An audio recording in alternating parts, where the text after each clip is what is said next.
again, Homewood Patriot fans.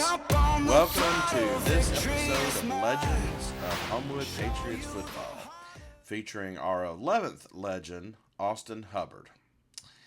As we saw in our last two episodes, featuring Parker Gargis and Brandon Thornton, in 2000, Homewood won their third state championship in a 5-overtime game at Legion Field against Benjamin Russell. In 2001, the Patriots made it back to the championship game in the middle of a 25-game win streak, the longest in Homewood history. But a late-game botched punt led to Benjamin Russell winning the game. However, in 2002, Homewood made another run to the finals, losing only to Briarwood in the regular season, a loss they avenged in the semifinals, and then downing Russellville to win Homewood's fourth state championship and their second in 3 years. In 2003, Brandon Thornton's senior year, Homewood's only regular season loss was to Vestavia. But they made it to the semifinals again against Briarwood. With Thornton suffering through a painful injury, Homewood fell to the Lions, ending the season with thoughts of what may have been had Brandon remained healthy. But we've discussed all that in previous episodes, so let's pick up the story from there, as the Patriots were far from done. In 2004, Homewood featured junior and senior classes that had been involved in and helped the Patriots win a staggering number of games, and it was now their time to take center stage. Leading the way on offense were a trio of talented skills players, such as our 11th legend, Austin Hubbard, a quarterback, as well as running back Steve Freeman, who is still the third leading rusher in Homewood history, behind Robert Davis and Brandon Thornton, and future D1 receiver Tim Hawthorne. Helping them were speedy sophomore receivers Tyler Robbins and Ladarius Woods. Those guys benefited from playing alongside a powerful offensive line led by future D1 lineman David Ross, as well as honorable mention All-State lineman Michael Thompson. The Homewood defense was just as loaded, featuring senior Rodney Shepard, who as a sophomore had made 2 huge tackles to end the 2002 state championship game and is still the 7th leading tackler in Patriot history.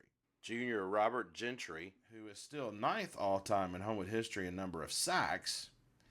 Junior Aaron Feld, who is still Homewood's all-time sack leader.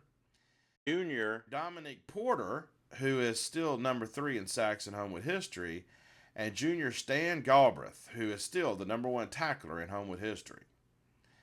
Those guys were surrounded by a host of other talented players, such as junior offensive lineman Matthew Rebels, the son of Homewood's great Mike Rebels, and nephew of our 4th legend Chris Rebels. Junior defensive back Mike Oliver, who was a future honorable mention All-State, and junior defensive back Scott Lee, who was also a future honorable mention All-State player. Clearly, this team was loaded and was led by future State of Alabama Hall of Fame coach Bob Newton and his staff of longtime Homewood dedicated assistant coaches, like defensive coordinator Dickie Wright, offensive coordinator Dave Jones, Latta Johnston, Russell Martin, Rick Bagley, Bobby Statham, and our 3rd legend, Doug Gann. Yep, it was a recipe for some major success. In 2004, the Patriots lost only 1 game, a regular season setback to Vestavia, but got Homewood into the state championship game for the 4th time in 5 years, this time played at the Hoover Met. Playing once again against Newton's alma mater, Russellville, whom the Patriots had beaten in the 2002 championship game, the Patriots got behind 7-0 because of a couple of early turnovers, but then scored 3 touchdowns in the second quarter to all but win the game. Those 21 points in 1 quarter of a championship game is still a 5A record, as is the 19 tackles that Stan Galbraith had in that game. 2 more Patriot touchdowns in the third quarter sealed the deal, as Homewood won 35-21. Our 11th legend, quarterback Austin Hubbard, finished that game with 3 touchdown runs and 1 passing, was 9 for 14 passing for 212 yards, and had 267 total yards, the game's top offensive producer. But these guys were not done. Taking a 5 game win streak into 2005 and returning most of their starters, the Patriots reeled off 15 straight wins the next season, thumping everyone they played, including rivals Briarwood and Vestavia, and beating rival Ben Russell twice.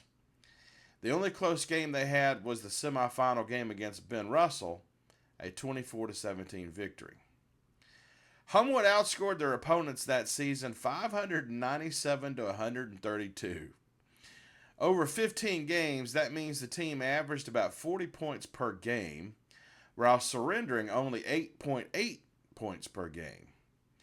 Because they pummeled nearly everyone, we have to wonder how much higher those numbers would have been had their starters played full games instead of coming out of games so early. Who knows? The championship that season was back in Legion Field and mirrored most of the regular season games as the Patriots got up big by halftime and then pulled their starters while cruising through the second half, winning 45-13 over Buckhorn. It was Homewood's 6th state championship and 4th in 6 years. I still believe that if Brandon Thornton hadn't gotten injured in 03, it would have been their 3rd championship in a row. Nevertheless, finishing 15-0 and on a 20-game win streak, they were Homewood's only undefeated state champions. Quarterback Austin Hubbard finished his senior year completing 203 of 300 passes for 2,797 yards and 27 touchdowns. The rest of his stats are just as amazing, and I'll reveal most of them during my interview with him. But suffice to say for now, until further notice, he's still the top quarterback in Homewood history. As a first-team All-State quarterback, Austin was recruited by D1 schools, but quickly let them know that he was only interested in playing baseball. Playing 4 seasons at Auburn on the mound, Hubbard was an excellent SEC pitcher and named to the Tigers' All-Decade list in 2020. He finished his senior year with the team's lowest ERA and as their premier closer. From there, Hubbard was drafted by the Tampa Bay Rays and enjoyed a 4-year career as a professional baseball player in the minor leagues. Today, Austin lives in the Huntsville area with his college girlfriend and now wife of 10 years, Caitlin, along with their 2 daughters, Collins and Ellie. And so, without further ado, let's bring in our 11th legend, Austin Hubbard. Hello, Austin Hubbard, Homewood Patriot legend. It's great to have you. How you doing? Good. I'm doing good. Thank you for having me on, and I'm humbled that you've put me on this list of, all the greats that have come through um, our wonderful high school that we all got to attend. Were you born in Birmingham? I was born in Gainesville, Georgia. We moved to Coleman when I was in like maybe first grade, and then moved to Birmingham when I was in second grade, and I went to Edgewood. So football aside, what was one and baseball? Mhm. What was one of the things you loved most about living in Homewood? I mean, honestly, I lived around the corner from Brad Wilson, and just going over to his house, hitting in his batting cage. We went to the pool all the time. I remember riding our bikes every day in the summertime. We'd go to the pool, and then we'd get on our bikes and go to Sam's and eat lunch, and then go back to the pool. But I mean, just being such a close knit little area that we lived in was pretty cool. And Sam's was a huge part of my life growing up as well as my friends. So when did you start playing? Love baseball was your first love, right? So did you start playing baseball before football, or vice Oh versa? yeah, I guess I started playing baseball or a t-ball, but football I started playing in seventh grade in middle school. In the middle So school. yeah, I never played any little league football or pee wee football or whatever. Where were you playing your little league baseball? At Westonwood Park West growing Homewood. up, yeah. So once we lived there, it was Westonwood Park, and that's where I got to know, more of the friends that I had that just weren't at Edgewood. Yeah.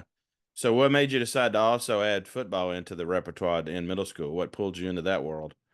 Well, I think I'd always wanted to play football, and then I don't know whose decision it was, but I'm kind of glad I didn't now. But I wanted to play little league, and we just never did it. My grandfather played football at Alabama a long time ago, and so we had always wanted to play football.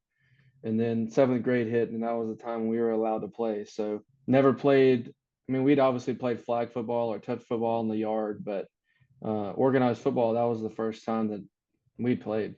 So you had the fortune of playing in the high school during Coach Newton's years. Hmm. Can you talk a little bit about the about Coach Newton's impact on you? Oh yeah, he Coach Newton is obviously a one of a kind. His impact was I mean huge. Just how to be a good person, how to be a good teammate, how to treat other people, how to work hard. He was hilarious. He was hard. There's so many things that all of us have taken from him, just a, just human being wise, that we all get to continue to take on, and we'll teach our kids. What about any assistant coaches that had an impact on you? Oh yeah, Coach Jones, Coach Gann, Coach Brown over at baseball. He was over there at football as well. But all those guys, I mean, it was an awesome group that he had, that were leading us all kids at the time, you know. So Yeah. Can you think of any specific words of advice or a moment during a game or a practice when one of them said something to you that really kind of resonated with you? And well, not from them. I got something from them, but we were at practice one day when I was maybe a sophomore, and we were just working on like throwing slants just before practice, just going through quick slant throws, and I was kind of all over the place. And Brandon Thornton was standing next to me, and he turned to me and said, "Man, you got to slow down." And so I think that was I actually put on my, your senior quote or whatever in the yearbook. you got to slow down. Slow down, and that's something that I literally use to this day. Slow down, see what's going on, don't get ahead of yourself, kind of stuff. Besides the championship games, what's one of the most vivid game memories, specific games that you can think of that stick out in your mind from your career? My junior year when we were playing at St. Paul's, we struggled the first half, and we had some conversations on the sideline with certain guys, and things got, we kind of seemed to grow up a little bit as people, That was the in those first game of games. the playoffs that year. Yeah, I think it was a close game in the first half, maybe, or I don't know if I don't think we were losing, but it was really close. We hadn't moved the ball very well, but David and I maybe grew up a little bit that day. David Ross, you know, constructive criticism we were kind of giving each other. And then we came back in the second half, and I think we ended up playing really well and taking care of business. But those Benjamin Russell games were always fun. I remember a game we were playing at home, and we went for two, and the official had sent out the kicking ball, which was a weird, those balls are not the same balls that we used for the rest of the game. Right. And so I turned to the ref and I said, "Hey, that's the wrong ball." And he said, "I don't know what to tell you." And so I called a timeout. And then when we ran back to the sideline, Coach Newton's asking why I called a timeout. And I told him the ref told me to do it. And as soon as he starts walking towards the ref to get onto him, I said, "Coach, never mind, never mind. I probably no, that was me. I called the timeout. He Don't was get about upset to with the give ref." that ref some hell. He was about to go give that ref something from him, but uh, I told him, "Man, they had the wrong ball in there." At that point in time, we had developed quite the intense rivalry with Benjamin Russell, Oh yeah, and so the fact that you got the best of them three times in 2 years. yeah. It was that was a lot of fun. Those kids were, I mean, they always had a bunch of collegiate talent out there. Um, but those games against them were a lot of fun. Always loved playing Briarwood. Um, Your junior year, you guys go over there and get into an 18-13 close game with them. Do you recall much about that particular game? I love playing on the road, both sports. When we played football and baseball in college, whatever, I loved playing on the road and beating teams on the road. And so I remember like going there and winning. Those games are just so much fun with all your teammates, and we all knew people that went there to school there. And so going out there, and those Briarwood teams had some really good players on those teams. It's easy to not remember things because it seems like how much fun we were having without having to think about anything, like um, handing the ball to Steve. and just watching him do his thing, or throwing the ball Steve to Freeman. Tim. Yeah, throw the ball to Tim Hawthorne and letting him Right. do his thing. The offensive coach Newton was an outstanding offensive line coach, and I think I got sacked like once or twice in 2 years. Yeah, I can believe So that. I don't know. There's a few things that always kind of stick out, but for the most part, it was just I remember having fun with those guys and enjoying, the competitive nature that we all shared with each other in the lights in front of crowds. When you're on a roll, you're not even thinking about anything, right? So like once you're in your groove, you're not thinking about your mechanics, or the offensive linemen aren't thinking about which step they're supposed to take when the ball snapped. The receivers aren't thinking about their routes. It just happens, and you just try to do your best to stay in the moment and enjoy it. But yeah, I mean, watching the whole season, watching our defense was probably a memory in itself. I mean, those guys, I can't remember how many points they gave up. Your senior year, you guys outscored your opponents 597 to 132. Yeah, it's it's pretty crazy, and And you that's know, over 15 games. yeah, 132 over 15 games. yeah, that's I mean, that's wild. I mean, that all those guys on defense were just it was really cool to watch. And when we needed to stop, they got one. I mean, it was like it was gonna happen. The camaraderie that we had with everybody, the offense and the defense, was amazing.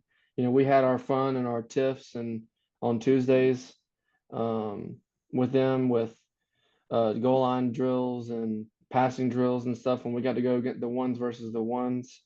But the camaraderie that we had, and we were all pulling the same rope. There was no offense versus defense. It was, everybody was for the same goal, and it showed. I mean, we lost one game in 2 years. Everybody was constantly in the correct direction. We rarely had people miss practice. We rarely had people late. Everybody was bought in. yeah. So, Well, let's talk about the state championship. First of all, your junior year against Russellville out at Hoover. hmm We get down quick, but then score three straight touchdowns. One of them was a long bomb from you to Hawthorne. hmm yeah, that was a lot of fun. I mean, the pass to Tim that was a fun play. But that Russellville team was pretty solid, and I just remember it being loud. And I don't know if that was the game. I think maybe Ladarius LD had a long run on at that Mm, game maybe. yep. Um, but the ability to be able to just hand the ball to Steve when we needed a few yards, tough yards, and to be able just to trust the linemen that they were going to do what they're supposed to do. Yeah, You know, he had an incredible Steve Freeman we're talking about. He had an incredible couple of years, same as you, and Tim Hawthorne and a whole bunch of other guys on your team. But I'm glad that you're bringing up the offensive line because he had so much speed, and they were so good at creating holes for him that it didn't take much for him to be able to bust oh through yeah, these huge holes. And then once he got through that first line, he was so fast. He was going to blow away any linebacker or any cornerback that tried to get him. yeah, So so much of I'm not trying to take away from Steve at all. I'm trying to talk about how great that offensive line was. oh yeah. The We had David Ross obviously, Right. and then the rest of them. One of my best friends, Bodine, was the center, and I had one bad snap, two bad snaps in the 2 years, and I think it was one of those games at Valley or something where it was pouring raining, because we were in shotgun the whole time. Mathangani, Reebles, Jarvis, you wouldn't call them specimens, and Coach Newton just had that ick that could really get everybody to pull the same rope and really buy into what we were doing. I mean, Steve was outstanding with making people miss, and then he loved contact, and he was strong. So I mean, it was just so much fun standing back there and getting to play behind and with all these guys. So you had to, well, if I'm hearing you right, you're basically saying you had the best seat in the house Oh, for that 100%. for that Yeah, team. I Yeah, had the I best hear you. seat. Yeah, I hear you. Well, what about the state championship game in '05? at Legion Field against Buckhorn. To me, and this is may sound like hyperbole, but I don't think it is. To me, that game was probably the best that any Homewood team has ever looked ever. Yeah, What do you think about when you think about that game? I don't know if the other team was if Buckhorn was just overmatched that much or what, but everything that we did worked. They couldn't do anything on offense. It was crazy. I mean, everybody played their role exactly how they were supposed to. We were all pulling for each other, and that game was a lot of fun. But then you're like, I wish we could keep playing in the second half. I mean, you guys won 45-13, but you could have named your score in that game. Like you said, everything was clicking. Yeah. And we could see that from the stands. I mean, sitting up in the stands, it was like this team's unbeatable. I still say to this day that I wish we could have played Hoover that year. Oh yeah. Because I think your team that year could have beaten Hoover, or at the very least given them a really good game. Yeah. And that's And of so course, the that was to make it clear to the audience, that's when Hoover was really on their major role that was getting them not just state attention but national attention. And they seemed like they were the best team in Alabama history. I still think in '05 you could have beat them. yeah. We like to think that too. One of the good things and which I think was one of the best things that Coach Newton taught us was some of us could have played a lot more in every game and racked up stats, but it was way more important to him. And we learned that it's about getting people experience behind you and getting other people involved, for the future of the program. Um, so that was one of the best things when you look back at those years is how many people got to play that, how many people got to experience what everybody else got to experience when, playing in a state championship game, your third strings generally probably aren't ever that's not gonna happen. Right. And he was able to get just, I think, probably just about everybody in the game that was healthy. And the goal of his was to, make sure that we all grew up to be good men. And it started with showing everybody the character and what character it takes to be a good person. Yeah. And, Well, we're all, I don't want to go. I don't want to say too much here, but man, you're drawing a strong contrast between Bob Newton and Rush Probst. That's all I'll say. yeah, I won't go any further than that. I think everybody watching this knows, the trajectory of both their careers. yeah, But I think you're drawing a strong contrast between the two yeah.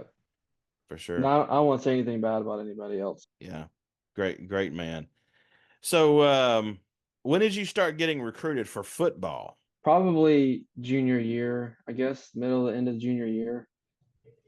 But you shut that down pretty quickly and told everybody you baseball was where you were headed. Yeah, so I think I had one offer from Tulane, and then I was at the beach the summer before my senior year, and I don't know if there was a window that they're allowed to call you, but I got a few calls from a couple of ACC schools, and I had told them, I was like, I'm not going to waste any of your time. I'm not going to waste any of my time. I'm humbled that you're calling me, but I'm going to play baseball. So that kind of shot some of that stuff down, and I didn't want to waste anybody's time with going on visits when I knew I didn't really want to play that sport at the next level. I knew I Was there always any wanted to school that play. contacted you that you kind of maybe a little bit thought, well, maybe football? Yeah, there was a little word out there that there might have been a spot at Auburn after I was already there, an opportunity there. But that story goes into my baseball story when I was at school. So, Well, go ahead, tell um, it. I started opening weekend my freshman year on a Sunday. The first 3 or 4 Sundays of the season didn't do well. Moved to the bullpen, trying to do whatever I could to help the team. Sophomore year, same thing happened. Start opening weekend, Sunday, Sunday, Sunday for the first few weeks. And there was a time in the middle of that season, we were coming back from somewhere, and I was like, man, I was praying. I was like, if I'm not supposed to be doing this, if I need to go across the street, which is where the football complex was, I was like, I'll do that. And I stuck it out. we got new coaches after my sophomore year at Auburn, and they moved me to the closer role. We simplified some things, and then it kind of worked out for me. So Had a great uh, career as a pitcher at Auburn. yeah, so I had a nice couple. Especially my last 2 years there were much better than my first 2 years. So you never had any regrets at all about going the baseball route instead of football? I don't think so. I mean, when you look back and you're like, man, it could have helped me professionally in this, after sports or something. Um, but I really wanted to play Major League Baseball, and um, I thought the route of playing professional sports was going to be my route was going to be via baseball rather than football. So, Right. um, but no, not really. The only regrets you have if you're watching Auburn play sometimes and their quarterback is not playing very well, and you're like, man, I wonder if I could have done better than that. Uh, but no, I had a great time, and I was really blessed to get to do a lot of things in baseball. So it led me to Auburn, led me to my wife, and all those good things. So Right. Things work out the way they're supposed to, as they say. exactly. Okay, what I'm going to do with you now, let's talk about your Nito stats. And it's a long list, so buckle yourself in here. Okay. Of Homewood's 18 region championships, you were involved with 3 of them, sophomore, junior, and senior year. Mhm. As a starting quarterback, this blows my mind right here. As a starting quarterback, you were 29-1. 29-1, that one game being that against Vestavia your junior year. This is also pretty incredible. You ended your career winning your last 20 games in a row. Your last 20 Yeah. games in a row. Of Homewood's 6 state championships, you were involved with 3 of them, 2 as the starting quarterback. Mhm. You won 2 championships in a row, the only Homewood team to do so. No other Homewood team has won 2 championship games in a row. You were honorable mention All State in 2004 and first team All State in 2005. You were selected to play in the University of Alabama High School All Star game. Your senior year, you were named the 5A Back of the Year by the Alabama Sports Writers Association. You were named to the All Southern team by the Orlando Sentinel, and you were named to the Super 12 list by the Alabama Sports Writers Association. As if that wasn't enough, let's get into some of the numbers. Let's talk about your season stats. Your 191 completions your junior year in '04 is still number 2 all time in Homewood history for a single season. Your 203 completions your senior year in '05 is still number 1 in Homewood history for a single season. Your 67.7 completion rate in your senior year is still number 2 all time for a single season in Homewood history. Your 2,550 passing yards in your junior year is still number 3 all time in Homewood history. Your 2,797 passing yards in your senior year, '05, is still number 1 in Homewood history for a single season. Your 26 touchdowns in '04 and '05, you had 26 touchdowns in '04 and '05 both, are tied with each other Yeah. for number 2 all time in Homewood history. So that's the season stats. Now let's talk about career. Your 394 completions is, for your entire career at Homewood is still number 2 all time in Homewood history. Your 64% completion rate for your career is still number 1 all time in Homewood history. Your 5,347 passing yards in your career is still number 1 all time in Homewood history. And your 52 total touchdown passes is also still number 1 in Homewood history. How do you feel about all that? I had some pretty good teammates and some pretty good receivers. That's a great answer, man. So I mean that's we all had the goal to win, and these things kind of happen when everybody's got their same, the eyes on the prize. And yeah, we a lot of good teammates, a lot of good receivers, a lot of good running backs, a lot of good offensive linemen, a lot of good I hear friends. you. I hear So you, but I'm not going to let you get away with being that humble. I'll say it. You're the best quarterback in Homewood's history. I appreciate that. I mean, not only did you have, a strong arm, you had amazing touch. I mean, some of those catches that Hawthorne had, you put it in just the right spot for him. I mean, he made some great circus catches, Yeah. but some of them were just you put it, drop the dime. Mm. And when you had to throw a fastball, you showed your pitching arm in baseball out on the football field. But the thing that I remember most about you, besides being just a winner, was you were the best ball faker that I've ever seen. And I've seen a lot of high school football and college football, but man, the things that you could do to hide the ball behind your back, or to fake hand it off to Freeman or to whoever. I mean, you had some serious skill as a ball faker. That could have Yeah. translated as a point guard in basketball.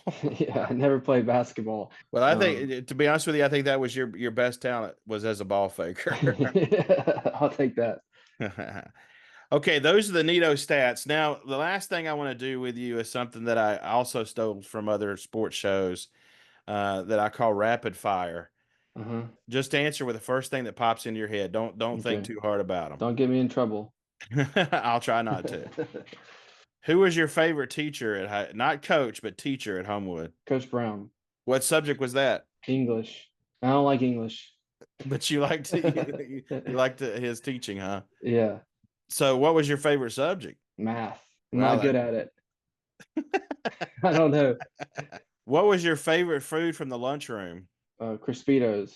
They didn't have them in my day. Those must have been really good. Well, they also got us. They got us one game. Didn't feel too hot before one. I think we had them on Friday one day, and we had a rough pregame.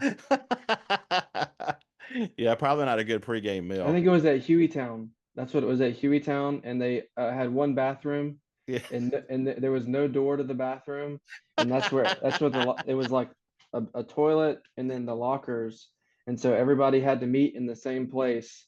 Yeah, that was a rough day after Crispitos.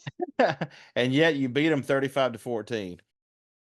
Do you recall where you were when you first heard about 9/11? Yeah, I was in Miss Ellison's show choir class in seventh or eighth grade, whichever one that was. Would they come over the speakers and announce it to the whole school, or what? Well, I went to Sam's that morning and it was on the TV at Sam's. And then when we got to show choir as our first class, she rolled in a TV tube, Yeah. and we were watching it. Well, wow. What was your social media of choice in high school versus what your social media of choice is today? I had Facebook then, I have Facebook now, and I don't really do much on it. Yeah, well, that was when you were in high school. That was the point when Facebook was still cool Yeah, for the younger kids.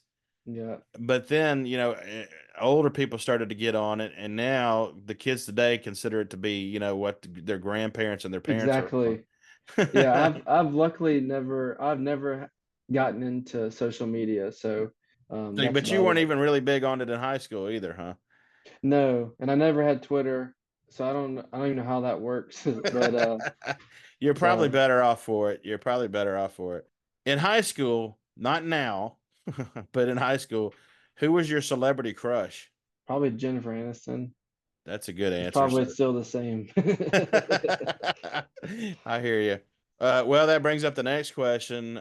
Did you have a favorite TV show back in high school? I guess Friends was it, huh? No, probably didn't have a favorite TV show. We played NCAA all the time. So in So it high was all school, about video games. It wasn't yeah, about just TV just shows. that, yeah, that or FIFA. What about movies? Never was a movie guy really. Remember the Titans probably. That's a good football movie. Hmm. So the year is 2004 in the summer. It's Friday night, and you're cruising around Homewood. Hmm. What music are you playing? Tim McGraw or something, or I think I like to listen to a lot of country music then, or Mark Broussard. It's probably Mark Broussard or some sort of country. So what kind of device would you have been playing your music on? I guess an iPod. You had an iPod. Yeah, What were you driving? I drove a '94 Blazer, two-door Blazer. It looked like a two-door Tahoe before they called it a Tahoe. I'm sure you loved it. A lot of fond memories with Yeah, that was an awesome car. it. Where would you have been driving to? Probably to Sam's. Not on a Friday night, but probably to a buddy's house, Bo or Brad or Daniel, one of those guys. You gave a lot of good shout outs to Sam's. So that probably really answers my next question, and that was, what was your favorite Homewood restaurant back then in high school? Sam's, and Yeah, it still is now. Whenever I'm back in town. yeah, I love Sam's as well. I love their new space too. I have a lot Yeah, of fondness for the old space, yeah. but that new space is really nice. Where was your favorite hangout in high school? Probably at a buddy's house. We go play video games or something at Bo's house or my house. There's probably things I can't remember, or we would hang out with co-eds from other schools too. So we would go out to Hoover or out to down 280 to hang out with some friends. So, but at the summertime, we were generally at the beach. I So hear. we had a couple options down there. We go down there for a couple weeks every summer. After football games, where did you guys hang out? We would generally go to the parents after party thing. Yeah. Um, and then we would just head to the house. I wasn't really a late nighter. I still am not a late nighter, but we would generally go to those and maybe go over to one of our houses to play video games or NCAA for a little bit. But on those nights, we generally just go to the after parents party for a little bit, eat, and then go home and go to sleep. Any athletes when you were in high school? Any athletes that you considered a role model? I loved Roger Federer. Ooh, that's an interesting choice. He was probably my favorite athlete in that time. He was so good. He was so gracious and humble and quiet and smooth. Yeah, for a long time. I mean, I made sure I have watched everything that he did. So you relate to him, and I can see that. And then lastly, and then I'll let you get out of here. Can you sum up your time at Homewood in one sentence? I loved every second of it. Ooh, I like that answer. Really good answer. Well, Austin, I really appreciate you taking your time to do this. I wasn't kidding when I said that I think you're the best quarterback in Homewood's history. I wasn't kidding when I said that I think that you had the best team in Homewood history. I wasn't kidding when I say that I think that you guys in the Buckhorn Championship game was the best I've ever seen a Homewood team look. And so it was an honor for me to finally be able to meet you and tell you all that stuff. Yeah. Well, I appreciate you thinking of me and attribute all this to all those guys that I played with, all the coaches and my family. So yeah, I've been really lucky. Well, thank you.